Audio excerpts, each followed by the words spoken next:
बेशक मेरा परवरदिगार दुआ सुनने वाला है। ए परवरदिगार, मुझको ऐसी तौफीक इनायत कर कि नमाज पढ़ता रहूं और मेरी औलाद को भी ये तौफीक बख्श। ए परवरदिगार, मेरी दुआ कबूल फरमा।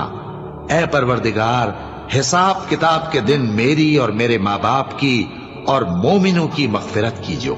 और मोमिनो, ये ना समझना कि ये जालिम जो काम कर रहे हैं अल्लाह उनसे बेखबर है।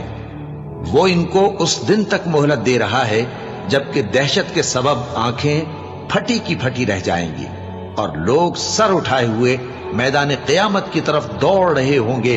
उनकी निगाहें खुद अपनी तरफ लौट न सकेंगी और उनके दिल मारे खौफ के हवा हो रहे होंगे।